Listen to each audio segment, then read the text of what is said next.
Para una escritora no es fácil dejar atrás una vida en la que todo se antepone a la escritura. La responsabilidad frente a los asuntos cotidianos pasa a formar parte de ti. En otoño de 2021 me separé de mi pareja. Llevábamos 12 años juntos y teníamos un precioso niño de casi 3 años. En ese tiempo pensé que la maternidad me había tragado. Parecía vivir dentro del estómago de una ballena. Había silencio, soledad, frustración y cierta impotencia, porque no sabía cómo salir de ahí. Mi hijo fue como una lumbre que me mantuvo a salvo. Mi hijo, los libros y en parte la escritura. Hace 4 años que no publico un libro. Durante un tiempo, en esos primeros 3 años como madre, escribí con miedo, como si caminara por un alambre. Escribía en los huecos que me dejaba la crianza, el cuidado de la casa, en las madrugadas mientras daba de mamar. Escribía sobre todo con la mente, y cuando podía desprender a la criatura de mi pecho, apuntaba lo que recordaba. Había días, semanas enteras, en que el agotamiento y la soledad eran tan grandes que dejaba de escribir y solo leía. Las palabras de otras autoras me ofrecían cierto consuelo. Hablaban por mí cuando yo no tenía fuerzas para hacerlo. Me acompañaban. También escribía a mis amigas como si lanzara botellas al mar. Hasta que un día me encontré en lo más hondo de la ballena. Sucedió de repente. Una mañana, en mitad de una discusión con mi pareja, comencé a ver doble. Duró unos 15 minutos, pero el efecto aterrador que provocó en mí todavía dura. Estuve un par de meses mucho más adentro de esa ballena, con visión doble varias veces al día, con vértigo, como si realmente todo estuviera a oscuras en mi vida. Dejé de escribir, de leer, sin fuerzas para cualquier cosa que no fuera cuidar de mi precioso niño. Hasta que un día, una de mis amigas me llevó a terapia. Un año después entendí que gran parte de mi dolor estaba en mi relación de pareja. Me separé y mis amigas estuvieron ahí para apoyarme. Mientras creaba un pequeño hogar para mi hijo y para mí, leía y buceaba en las vidas de otras autoras, escritoras españolas que a principios del siglo XX habían vivido amistades parecidas a las mías. Habían encontrado en la voz y el amor de otras mujeres esa necesaria compañía y la fuerza para creer en ellas mismas. En ese momento decidí escribir un libro para todas ellas, porque si no hablamos nosotras de nosotras mismas, ¿quién lo va a hacer? A mí me gusta pensar que hay miles de hilos de las vidas de esas escritoras, que podemos seguir para volver a coser una de esas preciosas colchas hechas de retales, de colores y formas distintas, con recuerdos y fragmentos de las autoras de nuestra genealogía. Quería escribir una historia de amistad y creación, porque sin nuestras amigas, muchas de nosotras no estaríamos hoy aquí.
Una mujer escribe cuando puede, en la mesa de la cocina mientras termina de guisarse el puchero, o sentada en el sofá con un montón de ropa para doblar esperando a su lado.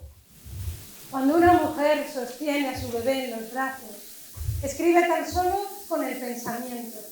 Luego anotará lo que recuerde y el resto caerá en el limbo de lo no escrito, porque la memoria de una mujer que escribe guarda demasiadas tareas, recetas y emociones. Y hay días en que las ideas caen por profundos agujeros hacia el olvido.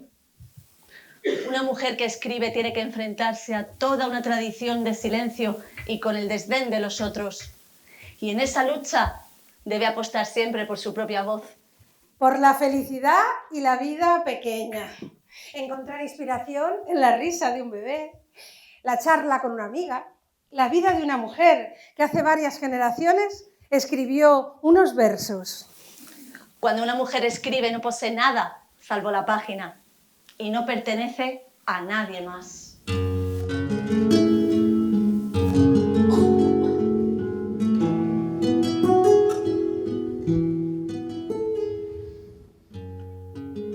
Hay un hilo invisible que une la vida de las mujeres. Este hilo es tan fino como el cabello de un recién nacido. Parece frágil, capaz de romperse si se tensa demasiado, pero es infinito en su longitud y crece con el tiempo y se estira con la pequeña lucha de cada día, esa que nos lleva a desear otra vida. No cuesta imaginar a miles de mujeres entre las paredes de su cocina, con los ojos cansados de tanto intentar enhebrar la aguja con ese otro hilo, el que cose sus vidas al presente, o leyendo una carta, o mirando por la ventana y descubriendo cómo de sus ojos cansados salen enloquecidos rumbo al horizonte, pájaros en bandada. Atención, dice el recuerdo. Nadie se va de ti, salvo el silencio. Guarda el abrazo, vive el aliento. Suena un mi mayor a despedida, que en este suelo nada te olvida, que en este suelo nada te olvida. En las primeras décadas del siglo XX, en España, las mujeres estaban cambiando cosas. Había una voluntad de encontrarse con las otras, de buscar una vida propia. ¿Qué es la amistad? ¿Por qué la amistad entre mujeres ha ocupado tan poco espacio en la literatura y en la historia cultural?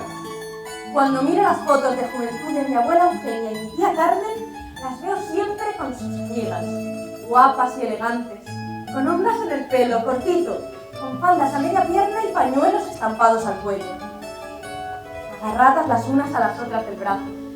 Me gusta mucho esa imagen. Hay algo inspirador en la idea de agarrarse, de sostenerse unas a otras. Si está dormida y escucha este canto libre que sale de las heridas. Saliña al balcón y oirá nuestras canciones. Canciones que salen del alma y alegran los corazones.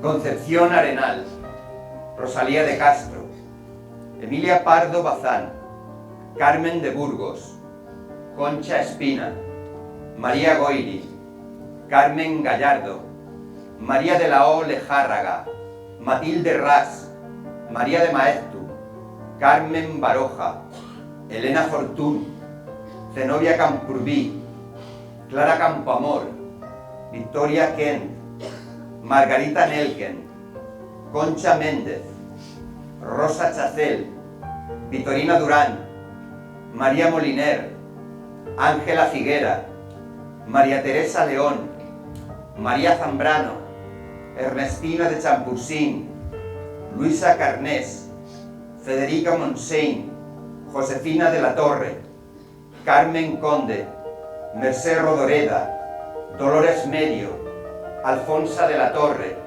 Mercedes Salisach, Gloria Fuertes, Carmen Laforet, Elena Quiroga, Carmen Martín Gaite, Ana María Matute, Julia Uceda, Corín Tellado, María Victoria Atencia, Esther Tusquets.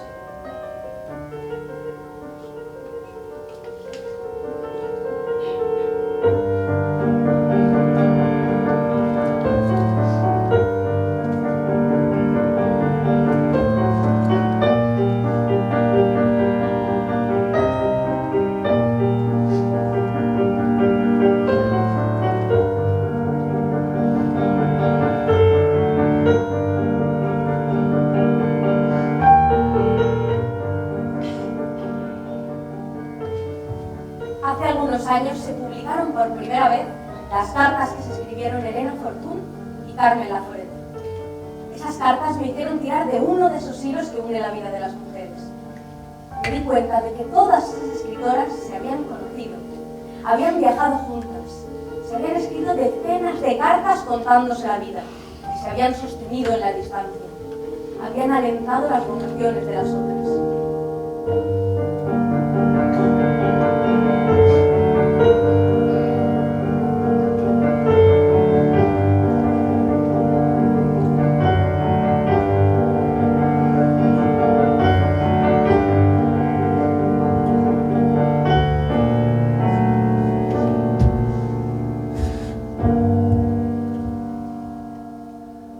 En 1883 nació Carmen Baroja. Su nombre no es tan conocido como el de sus hermanos Ricardo y Pío Baroja o el de su hijo, Julio Caro Baroja. Carmen fue una intelectual y artista que vivió encerrada en el cuerpo de una mujer que debía ocuparse de la casa, de los hijos y del marido. Cuando cumplió 17 años, en lo que menos pensaba Carmen era en casarse. Quería ser libre, hacerse artesana orfebre, ver mundo. No tenía el arranque de romper con su vida burguesa, pero en cuanto descubrió la lectura, su mundo se abrió. Estaba tremendamente aburrida de mi vida, porque he sido una mujer muy ambiciosa. Lo he deseado todo, he creído en todo. Pero mi madre me acostumbró desde pequeña a ahorrar molestias y trabajos a los demás. Carmen consideraba que aquella era la época del feminismo y se declaraba feminista. Esto era una daga directa al corazón del ángel del hogar. El ángel del hogar, un concepto creado por Virginia Woolf para alertar a las mujeres de ese ángel que vivía dentro de ellas, convirtiéndose en un yugo que las ataba al sacrificio y a la vida familiar y que irremediablemente debían matar para tener una vida propia. Encontraba muchos hombres estúpidos y, sin embargo, gozaban de un sinfín de privilegios. Esto me sublevaba. Yo pensaba que si las mujeres no éramos más inteligentes era por nuestra falta de preparación y que el día en que las muchachas pudiéramos andar independientes, seríamos libres. Cuando Carmen tenía 9 años, Emilia Pardo Bazán ya era una eminente escritora preocupada por los derechos de las mujeres. Luchó por formar parte de la Real Academia de la Lengua Española, pero fue rechazada de forma unánime por el hecho de ser mujer. No le interesaba tanto ocupar un sillón en la academia como defender el derecho que las mujeres tenían de estar ahí. Cada cual tiene sus propósitos y yo tengo el de derribar obstáculos que estorban a la mujer. No espero entrar nunca en la academia, pero en este caso la lucha vale más que el triunfo. En 1982, Pardo Bazán dio uno de los discursos en un congreso donde asestaba unas cuantas puñaladas a ese maldito ángel del hogar. Aspiro, señores, a que reconozcáis que la mujer tiene destino propio, que sus primeros deberes naturales son para consigo misma, no relativos y dependientes de la unidad familiar que en su día podrá construir o no construir, que su felicidad y su dignidad personal son el fin esencial de su cultura y que por consecuencia está investida del mismo derecho a la educación que el hombre. A ese mismo congreso envió un discurso otra gran pionera, Concepción Arenal, que entonces tenía 72 años. Seguramente fueron casi las últimas palabras que escribió en su vida. Es un error grave y de los más perjudiciales inculcar a la mujer que su misión única es la de esposa y madre.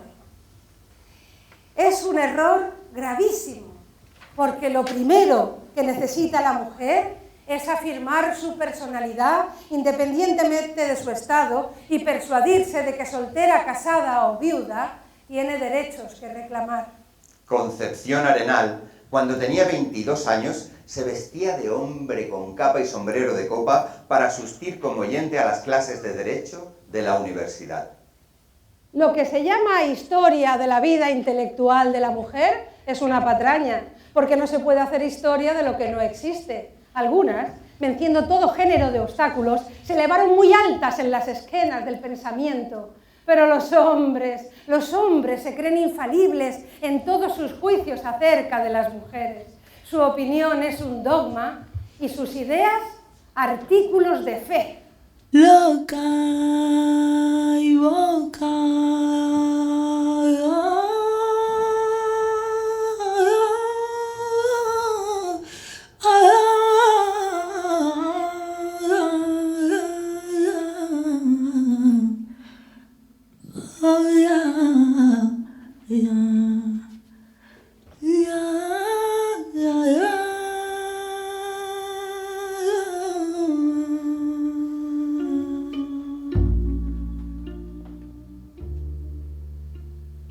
¿Cómo era la vida de la mujer a principios del siglo XX? ¿Dónde quedaban sus necesidades, los deseos, la vocación?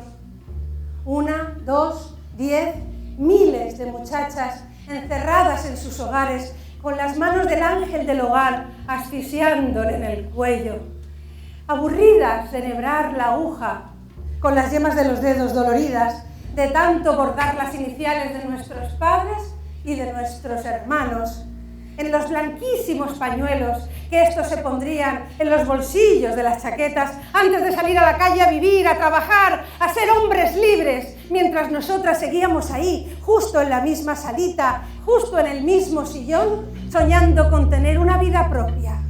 Y acabarse con su fruta,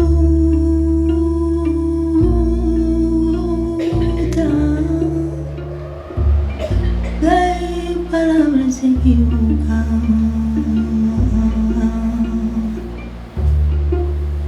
Mis voces son aire, vuelan,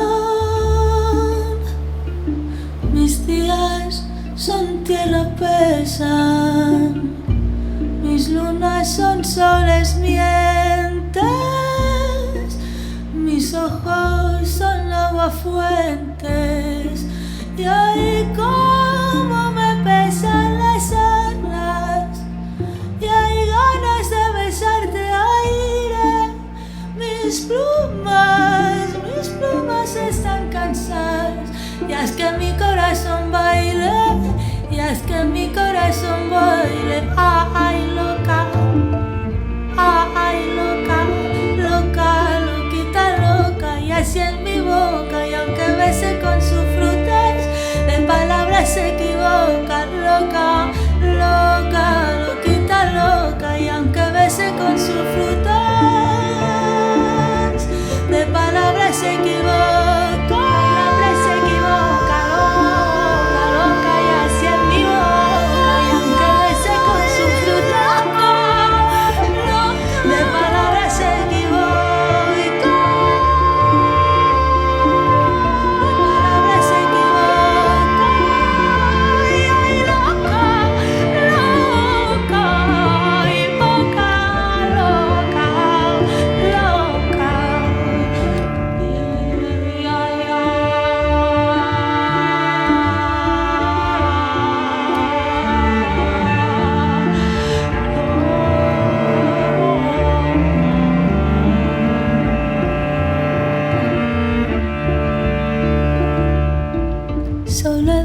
compañía, besos que se vuelven besos. Cuídenme del alma mía sin disfrazar los silencios.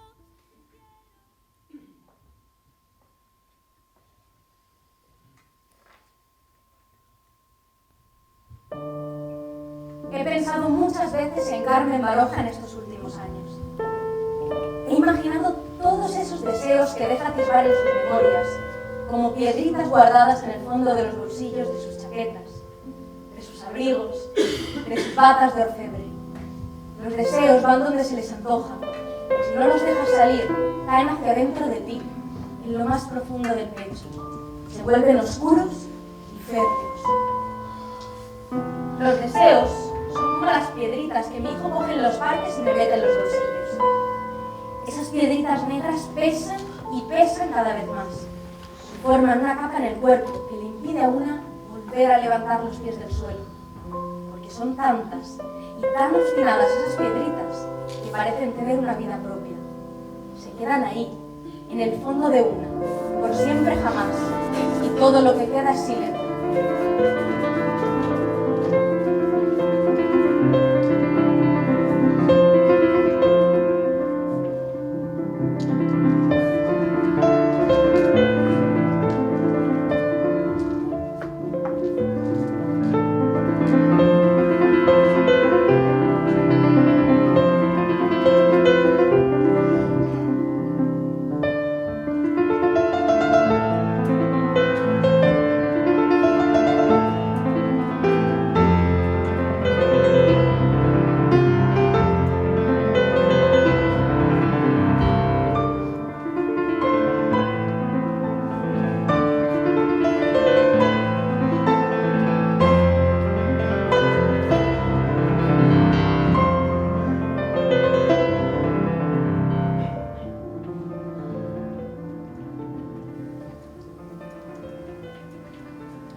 María Goyri y Carmen Gallardo, dos mujeres que con su ímpetu y libertad dejaron bastante inconsciente al ángel del hogar.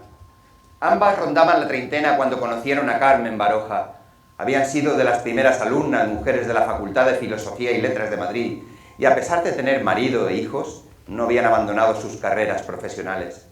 María Goyri estaba casada con el filólogo Ramón Menéndez Pidal y se les consideraba un modelo de pareja intelectual en la época. Carmen Baroja tenía 20 años y estaba decidida a seguir los pasos de sus dos amigas. Viajó a París con su hermano Pío y allí pasó 6 meses en una pensión de mujeres estudiantes, inglesas, nórdicas, rusas. Recitaban a Baudelaire o visitaban museos y Carmen soñaba con crear sus propias obras. ¡Oh, París!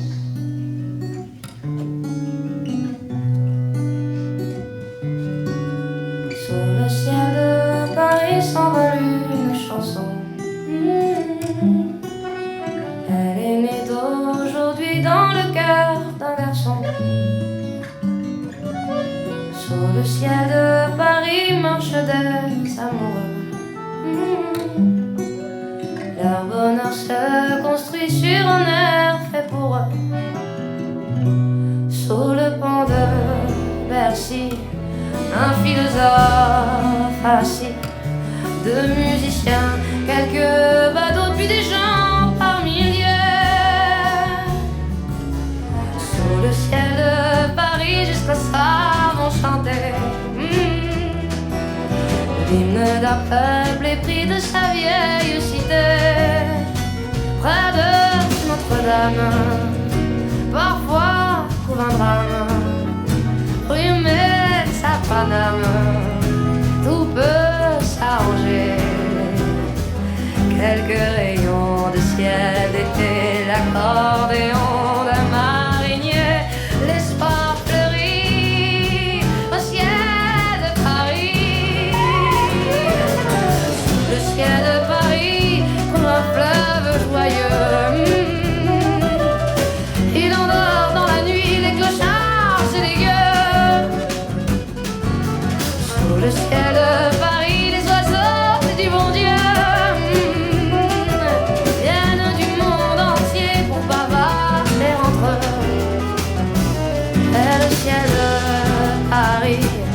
à son secret pour lui. Depuis 20 siècles, il est épris d'un prix de Saint-Louis.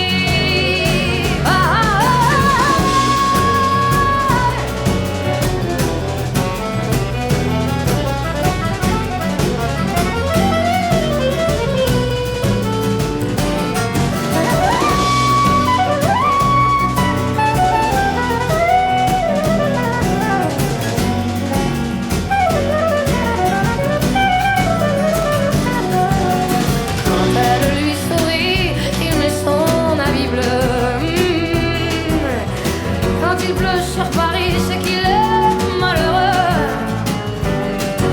Quand il est trop jaloux de ses millions d'amants, il fait gronder sur eux son tonnerre éclatant.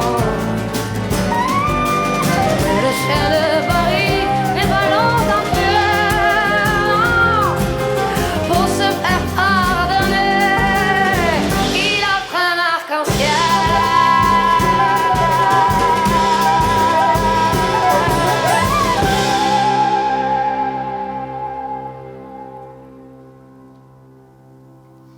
Al volver a Madrid, Carmen Baroja empezó a trabajar en sus obras y al año siguiente fue premiada en la Exposición de Bellas Artes por su trabajo como orfebre.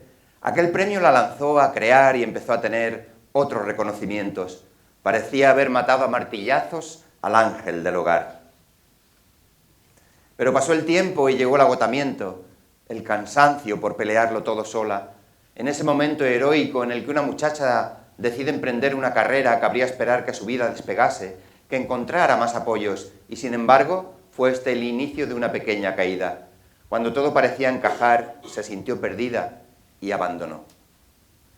Es algo habitual que una mujer de aquel siglo, inteligente, decidida, brillante, se pierda, porque matar al ángel del hogar es más difícil que matar a un fantasma. Dejé de crear. Me casé, tuve 4 hijos y perdí a 2 de ellos. Esta cantidad de años se me figura que los he pasado estúpidamente. Yo hubiera querido trabajar para ser un poco independiente, pero no supe o no pude hacerlo. Siempre que voy a escribir algo de esta época, acabo dejándolo.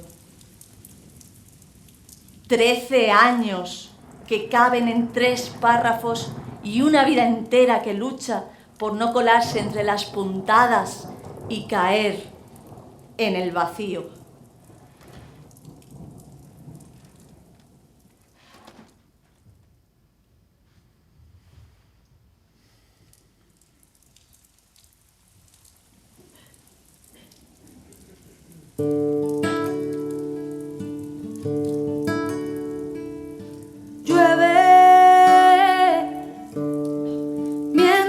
Escribo, llueve, resbala el verbo, se rompe el sueño, se aferra el beso. Mare, me está lloviendo a mare.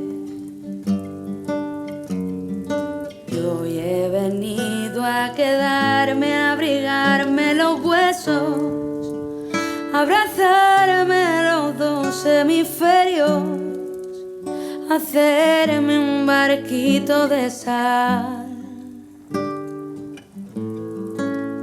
y navegar, navegar, navegar, navegar, navegar. Yo que siempre tuve alma de mar. Cuando huele a tierra mojada de puertas para adentro, tengo que montar jeroglíficos con las conchas que me encuentro en el camino.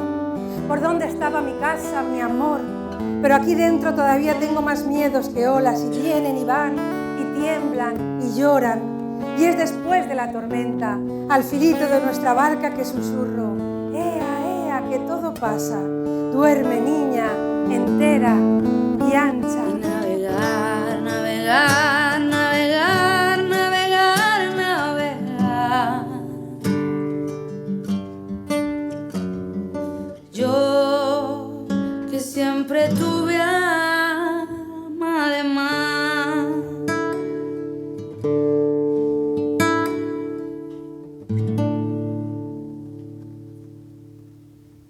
María de la O Lejárraga fue una de las mujeres que asesinó sin miramientos al ángel del hogar y se lanzó a ocupar el espacio público.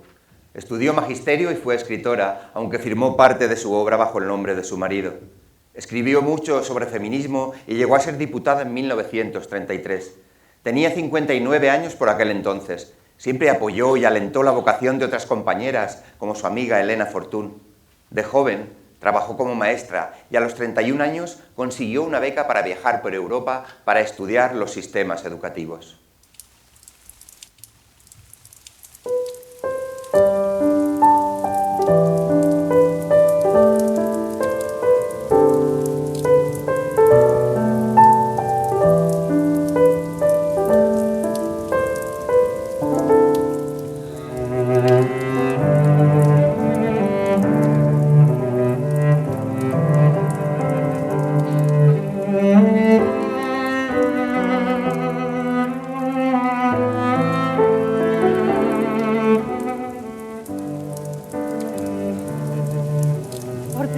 En mi vida viajaba sola. ¿Cuánto he viajado después? Esa primera lección de soledad me dio un poco de frío en el corazón. Llovía desesperadamente cuando llegué a Bruselas. Hacía frío. Yo iba deprisa, con unas inmensas ganas de llorar. En ese momento me di cuenta de que ni una sola vez en mi vida, ni un solo minuto, había estado sola. Yo, española, joven, ambiciosa a mi modo, venía de un país derrocado que en aquella hora daba a sus hijos pan escaso y amargo a costa de un trabajo esporádico sin orden ni concierto. Traía el espíritu en carne viva, el desear vibrante e impaciente, la emoción siempre pronta, el pensar confuso, el sentir llama viva, el deseo de ver y de saber desaforado. En Bruselas, por primera vez tuve un cuartito propio, un cuartito para mí sola, con mis pensamientos, mis escritos, mis traducciones y mis ideas de cambiar el mundo. Lo que estaba haciendo María en Bruselas era algo inaudito para las mujeres de la época, una manera de desafiar al mundo a través de su vida y de su carrera profesional. A pesar de estar casada, gozaba de la libertad de vivir sola en una gran ciudad europea y se dedicaba de lleno a su trabajo. A mí me emociona reconocerme en las vivencias de Carmen Baroja y María Lejárraga, en su curiosidad y sus ganas de ver el mundo. Una mujer de 20, 30 años no se sentiría así sin la tutela paterna y de su marido en una gran ciudad como París o Bruselas. La distancia es la mejor forma que existe de estirar el hilo que las unía a la imposición de ser hijas primero, esposas y madres después, cuidadoras hasta el final de sus vidas. Las mujeres nunca tienen media hora que sea realmente de ellas. Una vida interrumpida por la voluntad y los deseos de otro. Esa era la vida de las mujeres a comienzos del siglo XX. Mujeres de España, hemos de prepararnos, salir del círculo encantado en que nos encierran unas cuantas mentiras bonitas de los hombres. El porvenir de la humanidad está en nuestras manos. Cumplidos los 40, curadas ya del amor, nos encontraremos ya no tan bonitas, pero tan fuertes como a los 20, con el pensamiento más abierto y el corazón más generoso, y no querremos retirarnos a un rincón de la vida como trastos inútiles y pasarnos los años que aún nos quedan tristemente aburridas en compañía del costurero, o adorando a un gato o a un loro, o ridículamente obstinadas en darnos colorete, teñirnos el pelo y apretarnos el corsé. Ser feminista es ser partidaria de que la mujer debe pasar su vida lo más feliz posible. Al recordar las horas pasadas, siento rabia contra mí misma por las muchísimas que he desperdiciado en sufrir por amor. Ahora que lo veo a la clara luz de la ancianidad, me doy cuenta de que no valía la pena esa pena insolente y mal nacida que no tiene consuelo ni medida. ¿Qué te importa que te ame? Si tú no me quieres ya, el amor que ya ha pasado no se debe recordar. Fui la ilusión de tu vida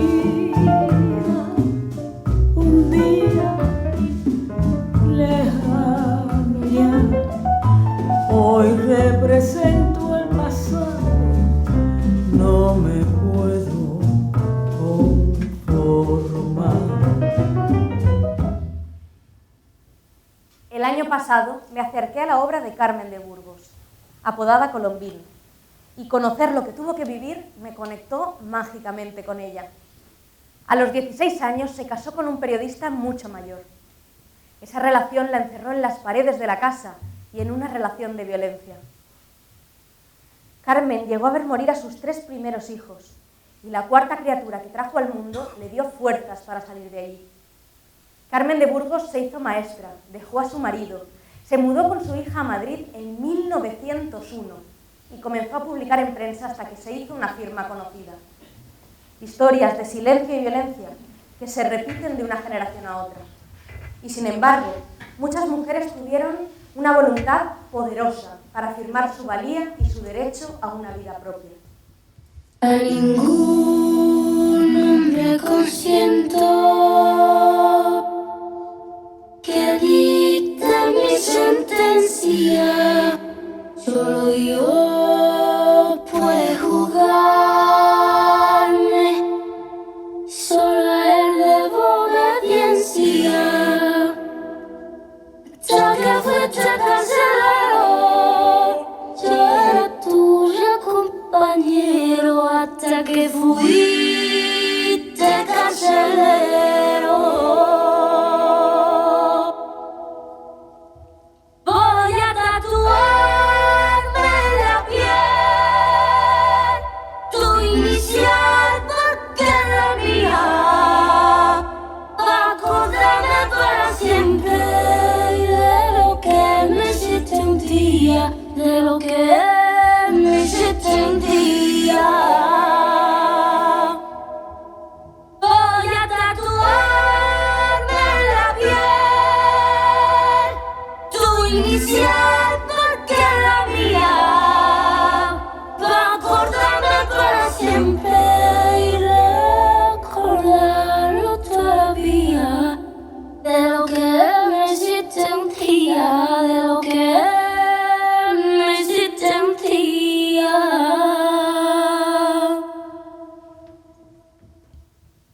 María de Maeztu. La mayoría de mujeres que comenzaron a estudiar elegían la carrera de magisterio y muchas ampliaron sus estudios por Europa gracias a las becas. Una de ellas fue María de Maeztu.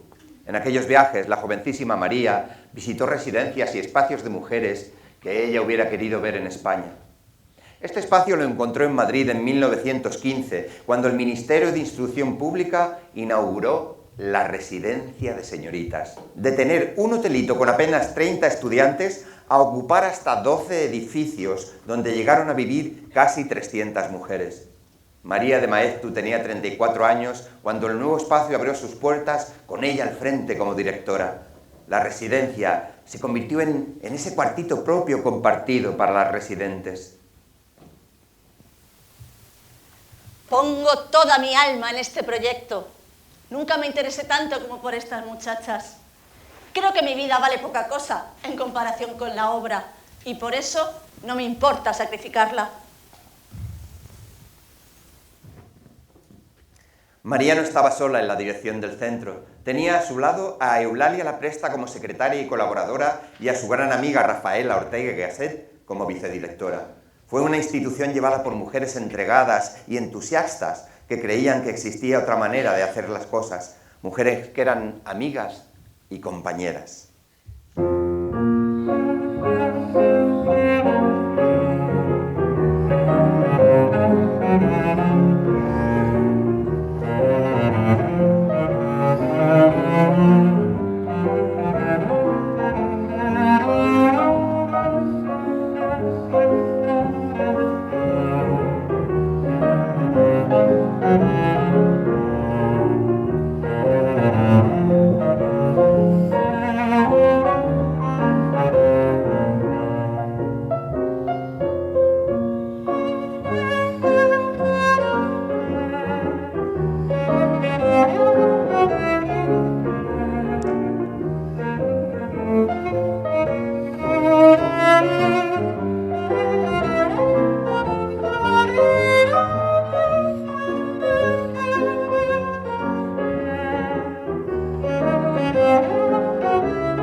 Las muchachas estaban lejos de sus familias, rodeadas de mujeres inteligentes y hermosas que querían tener una vida propia, entregadas a sus profesiones o a la risa y el placer. Mujeres con libros y periódicos en las manos sentadas alrededor de una mesa, conversando y sonriendo, comentando las noticias o atendiendo a una lección que Maeztu imparte en la pizarra. Pero sobre todo, mujeres felices, feministas felices, que diría Lejárraga, vestidas con corbata y pantalón, subidas a un trineo en mitad de la nevada sierra de Guadarrama, jugando al hockey, agarradas de la mano como mujeres goyescas bailando en coro, reunidas en pandilla en las habitaciones y la biblioteca, disfrutando de la oportunidad de aprender, de conocerse, de vivir una vida más plena. Mientras todas estas muchachas empezaban su nueva vida, aquellas que ya habían emprendido una búsqueda solas por el mundo, como la escritora María Lejárraga, reflexionaban públicamente sobre el feminismo y escribían sobre la importancia y la necesidad de espacios de reunión que dieran refugio a las mujeres. Fundad vosotras clubs, no ya de sufragio, no ya de cultura siquiera, sino sencillamente de distracción. Un lugar vuestro, eso es lo esencial. Un lugar que no sea la casa, el trabajo o la tienda. Un salón limpio donde podáis olvidaros una hora al día de la obligación, hablando, riendo, bailando si os apetece, leyendo. Un lugar donde podáis permitiros el lujo de una taza de café, como los hombres, y muchísima conversación, muchísima conversación. Una cuota mensual para alquilar un piso modesto, pero nuevo, para poder tener lumbre en el invierno, para las plantas, para cortinas alegres. Un rincón vuestro, un hogar del espíritu, desde donde poder salir en grupo para escuchar una conferencia o para visitar un museo, para ver una obra de teatro o simplemente para pasear un rato a la luz de la luna. Tenéis perfectísimo derecho a todo esto. En 1926, María de Maeztu fundó el Liceum Club Femenino. En el Liceum convivieron mujeres de distintas edades que alimentaban el diálogo internacional. Por un lado estaban las escritoras mayores como María Lejárraga, Carmen Baroja o Elena Fortún, y por otro las jóvenes, como María Teresa León o Concha Méndez. Algunas consideraron el Liceum Club un espacio peligroso por ser la primera asociación de mujeres sin el auspicio de la Iglesia. No en vano recibió críticas por parte de los señores más misóginos del país, procedentes del clero y de la prensa. Hasta el dramaturgo Jacinto Benavente, cuando lo invitaron a dar una conferencia, se negó a ir, ya que, según dijo, él no iba a hablar a tontas y a locas. Pero poco importaba lo que dijeran de ellas. El Liceum fue para algunas escritoras e intelectuales el cuarto propio del que no habían gozado en sus casas. Con la proclamación de la Segunda República, el espacio se fue politizando cada vez más y fue entre aquellas paredes donde se gestó entre Victoria Kent y Clara Campoamor un enfrentamiento a propósito del sufragio femenino que llegó a dividir a las socias en dos bandos. Poco después llegó la guerra.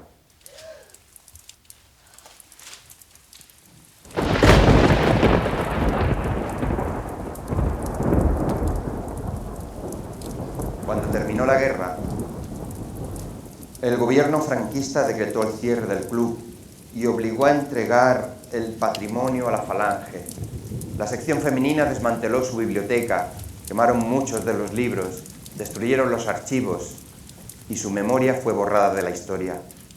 En cuanto a la residencia de señoritas, en septiembre de 1936, María de Maeztu presentó su dimisión como directora y se exilió en Buenos Aires. Las vidas que llevaron durante la guerra, la posguerra y la dictadura, las mujeres intelectuales y también las anónimas, merece otro libro aparte. La mayoría de ellas tuvieron que exiliarse. Muchas fueron encarceladas o asesinadas. Y algunas vivieron un exilio interior que no acabó nunca.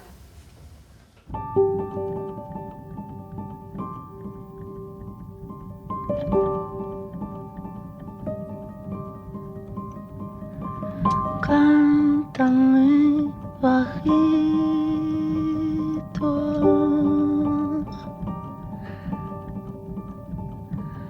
algo tan bonito como el mar. la cola que se mece en la siguiente ola. Cántame más lento,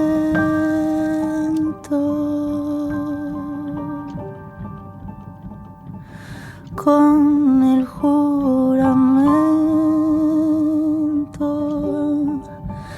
de convertir en música mi llanto y abrazar sin miedo mi arrebato. Si dormir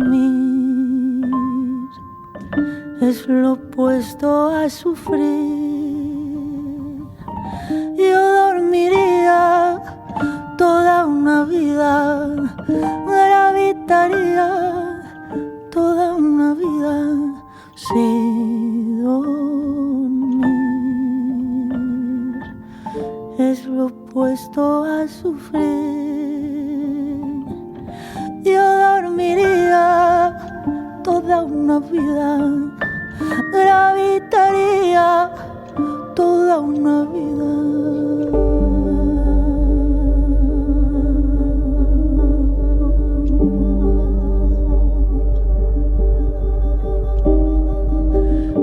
Muéstrale a mi espanto,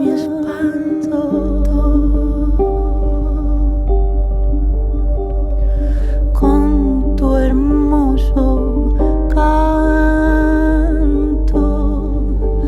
que arroparás la ausencia de mi pena, que el agua pueda mojar toda la arena.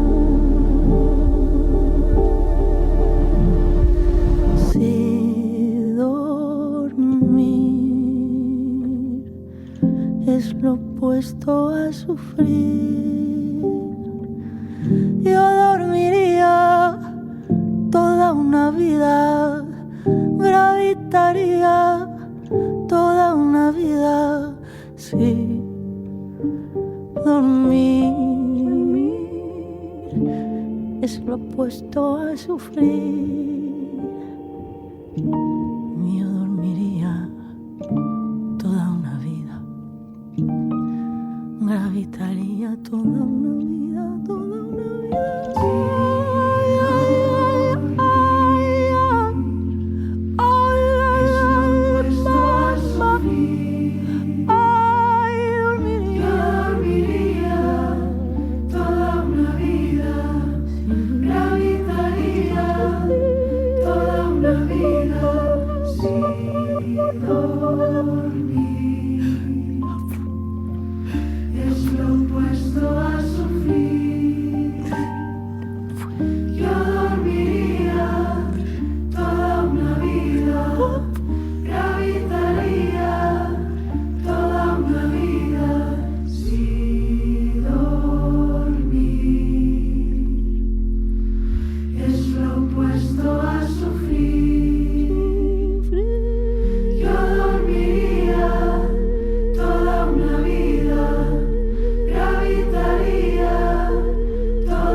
Encarnación, aragoneses. Encarna tiene 20 y tantos años, un marido escritor y 2 hermosos hijos. Las voces de sus niños, sus risas, La cotidianidad de esas pequeñas vidas le parece un tema literario importante como para escribir esos episodios en su cuaderno y tal vez hacer algo con ellos en el futuro. Pero cuando su hijo pequeño murió a los 10 años, quedaron en el olvido. Tiempo después conoció a la que sería su gran amiga, María Lejárraga, y de ella recibió el aliento para seguir escribiendo. Encarna tomó prestado el seudónimo de Elena Fortún de una obra de su marido y empezó a publicar textos infantiles. Así nació el personaje de una de las niñas más queridas por los españoles de varias generaciones, Celia.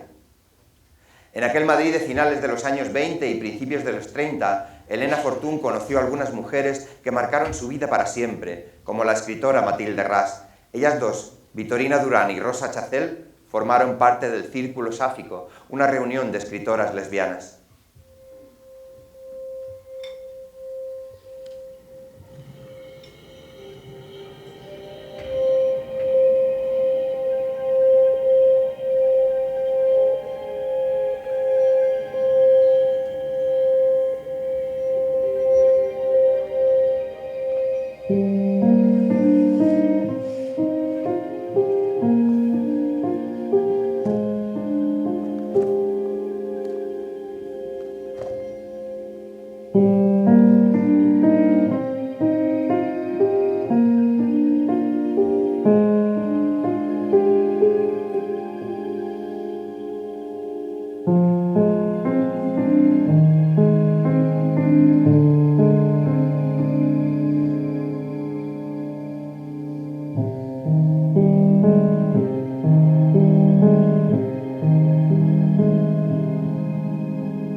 No quería volver a casa y he ido a la cola de la verdura, donde hoy daban cebollas.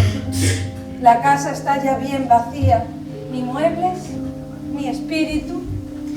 Tú, tan pequeña, tan poquita cosa, eras como una lamparita que todo lo iluminaba. He retardado el momento de entrar en tu cuarto y he limpiado antes la habitación de mi marido. Ahora sé lo que es haberte perdido. Tu cama deshecha, papeles en el suelo.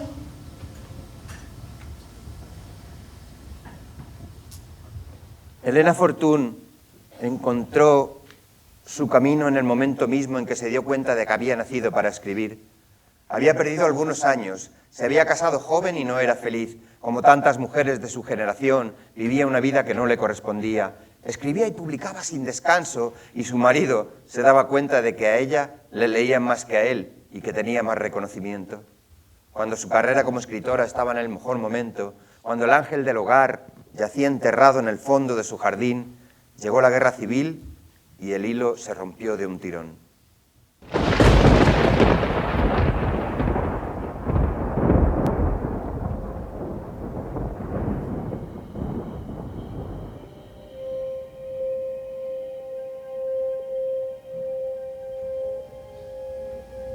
Aquella tarde de enero veía ya a los míos arrastrados contra la tapia para ser fusilados y enloquecía de horror. Sin darme cuenta iba llorando por la calle y nadie me miraba. Era tan corriente en aquellos tiempos ver llorar, y no en silencio como yo, sino a gritos, sin que nadie se conmoviera ni preguntara el motivo. Mi marido y yo nos apresuramos a preparar el exilio. He besado de rodillas la tierra de mi jardín, que ya nunca más volveré a pisar. Adiós, casita mía, adiós, mis libros queridos, los cuadros, los muebles de la casa de mis padres. He de arrancarme todas las raíces que el corazón ha echado en lo cotidiano.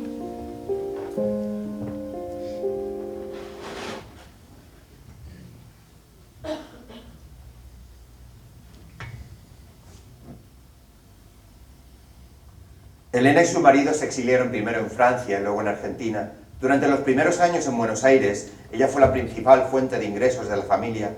Allí conoció a muchas amigas, entre ellas a Inés Field, la que ya sería su amiga del alma hasta el fin de sus días. Las novelas de Celia reclamaban una mayor entrega. Elena trabajó como una bestia, sin parar. Durante algún tiempo sus libros estuvieron prohibidos en España, censurados, por lo que dejó de escribir y recibir ingresos. Se sentía agotada. En 1947 decidieron volver a su tierra. Primero iría ella y él viajaría más tarde. Pero su marido nunca regresó. Una noche abrió la llave del gas y se acostó en la cama vestido, para no despertar. La vida de Elena Fortún se puso patas arriba. La culpa la hacía arrastrarse por las estancias de la casa, como si por sus venas corriera plomo en vez de sangre.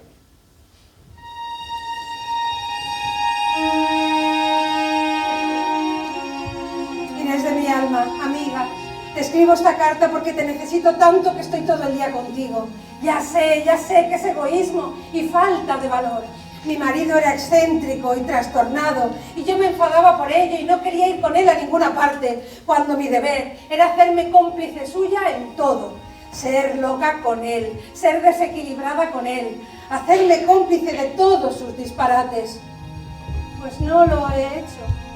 Mi felicidad era lo primero y no podía soportar sus dichos absurdos a la gente y ese deseo de dar el espectáculo que le entraba en cuanto estaba en público. ¡Ay, Dios mío, cuánta vanidad y cuánta estupidez! Y aún creo que me has dicho alguna vez que yo soy buena.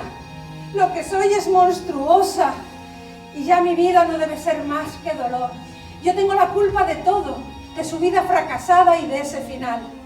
Y todo lo que no sea dolor será remordimiento y asco de mí misma.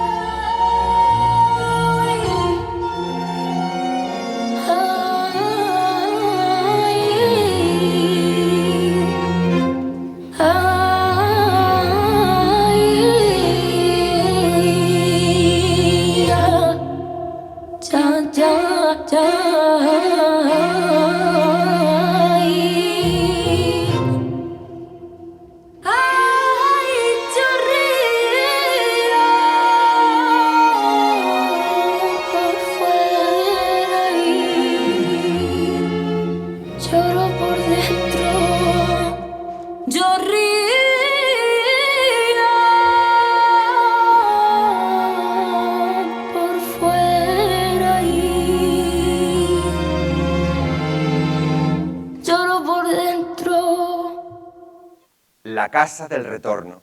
Así llamaba Elena Fortún a la casa donde vivió en Barcelona sus últimos años. Se adelantó a su tiempo y vivió esa etapa acompañada por 3 mujeres solteras. Las 4 se cuidaron y sostuvieron unas a otras en sus últimos días. Había algo que la hacía sentir como una niña en aquella casa. Olía a sopa al mediodía. Sus libros eran un éxito. No tenía que ocuparse más que de sí misma. Volvía a ser una niña. Elena Fortún fue el puente entre varias generaciones. La creación de Celia le permitió durante toda su vida conectar con escritoras de distintas edades que, siendo niñas, se habían visto influidas por aquella otra niña de la ficción tan poco corriente, tan única.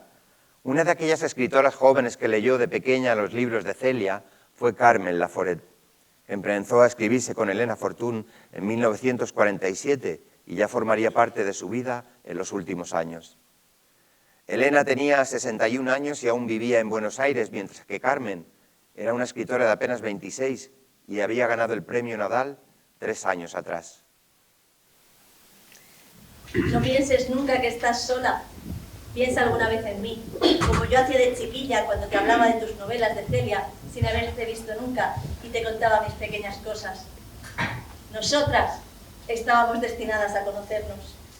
Mi querida Carmen, lástima que yo no sea más joven o que tú no seas más vieja. Hacer el mismo camino al mismo tiempo habría sido una muy buena cosa. Tus hijos y los míos habrían sido amigos, o bien habríamos salido a pasear juntas, a tomar el sol en el invierno, en lugar de salir sola como salgo ahora. No me compadezcas, porque no teniendo una Carmen Laforet de 60 años, prefiero la soledad que está acabando por hacérseme muy querida. Carmen Laforet es una novelista de primera categoría y su marido un periodista mediocre. Los celos literarios le tienen a él totalmente enloquecido, hasta tal punto que ella le oculta sus notas para que él no las vea y se las reproche. Pero un escritor tiene por fuerza que escribir y tiene que delatarse en cada capítulo que escribe. Y claro, sus notas son descuartizadas. Cada palabra, cada frase es analizada y rota por ese colega doméstico. Yo sé mucho de esto. Y cuando viene a mí una criatura de 26 años que lleva en sí un tesoro de arte, ¿cómo no le voy a decir lo que le digo? Cuando Carmen Laforet se separó al fin, no podía alquilar una casa a su nombre, ni comprarla, ni salir al extranjero, o disponer de una cuenta corriente. Mientras que Elena Fortún nunca se separó, Carmen sí lo hizo. Dejó a su marido para escribir, para volver a ser ella misma, para escapar de la jaula, y aún así tampoco pudo ser libre del todo. El 8 de mayo de 1952 murió Elena Fortún. Todos sus lectores, todos los niños y las niñas que habían crecido con Celia, lloraron su muerte, y entre todos ellos Carmen Laforet, quizá especialmente.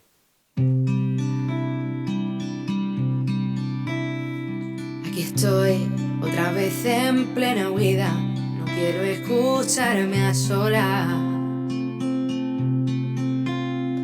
No me queda comodín que no me duela. Voy a desaprender todo.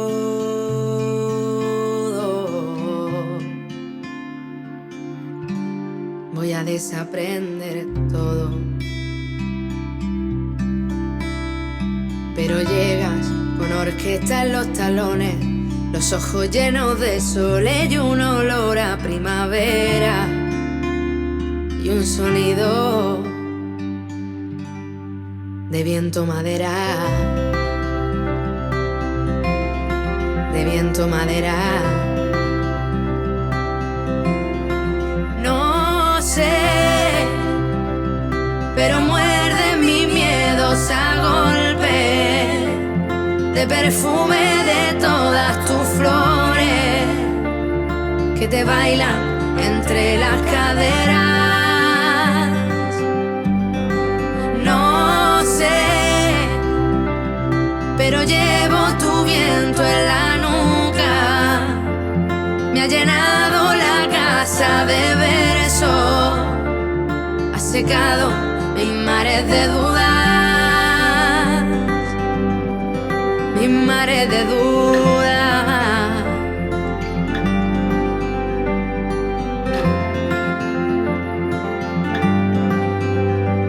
Y es que suenas a ser el eco de mi cueva. Eres pura caída libre, eres arte en una piedra. Te has colado entre los surcos que dejaron mis tormentas. Y me cuentas que tú también has llovido y que te pesa. Y que te pesa. No sé, pero muerde mi miedosa golpe de perfume de todas tus flores que te bailan entre las caderas. No sé, pero llevo tu viento en la nuca. Me ha llenado la casa de versos, ha secado mis mares de dudas, mis mares de dudas, mis mares de dudas.